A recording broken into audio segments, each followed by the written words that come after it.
राजमाता अहिल्यादेवी होळकर यांनी निर्माण केलेले शिरपूर शहरातील सुमारे 273 वर्ष पुरातन मंदिर, शहराचे ऐतिहासिक वैभव व जागृत देवस्थान म्हणून ओळखले जाणारे महाराष्ट्राचे कुलदैवत श्री खंडेराव महाराज यांच्या 274व्या यात्रोत्सवाला माघ शुद्ध पौर्णिमा दिनांक 1 फेब्रुवारी 2026 रविवारपासून भक्तिमय वातावरणात भव्य प्रारंभ झाला।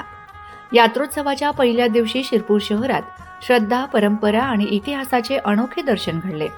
अजय रमेश थोरात यांनी मानलेला भावाच्या तब्येतीविषयीचा नवस पूर्ण झाल्याने त्यांनी यात्रेनिमित्त 12 गाडे ओढण्याचा संकल्प केला होता।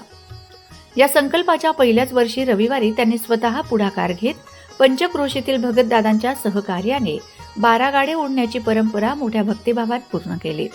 विशेष बाब म्हणजे परंपरेनुसार 12 गाडे हे अक्षय तृतीया अर्थात आखाजीच्या दिवशी ओढले जात असत। मात्र खंडेराव मंदिर परिसरात कालांतराने उभ्या राहिलेल्या व्यापारी गाड्यामुळे ही पद्धत मागील सुमारे 20 वर्षापासून खंडित झाली होती।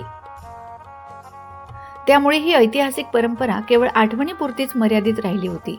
आता मात्र भाऊ हॉटेल ते श्री खंडेराव महाराज मंदिर या मार्गावरून 12 गाडे ओढत ही परंपरा नव्याने पुनर्जीवित करण्यात आली आहे।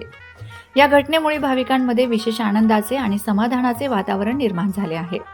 या प्रसंगी संपूर्ण परिसर खंडेराव महाराज की जयच्या जयघोषाने दुमदुमून गेला। ढोल ताशांचा निनाद, मंत्रोच्चार आणि भाविकांची मोठी गर्दी यामुळे यात्रा उत्सवाला आध्यात्मिक तसेच ऐतिहासिक महत्त्व प्राप्त झाले।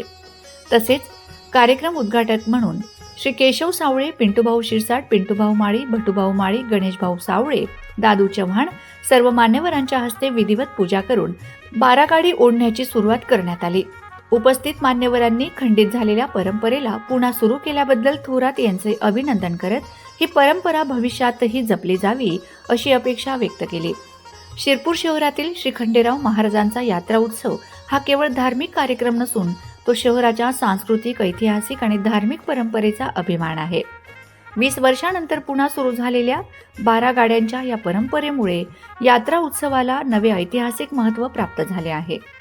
माझा खानदेश न्यूज ब्युरो, शिरपूर।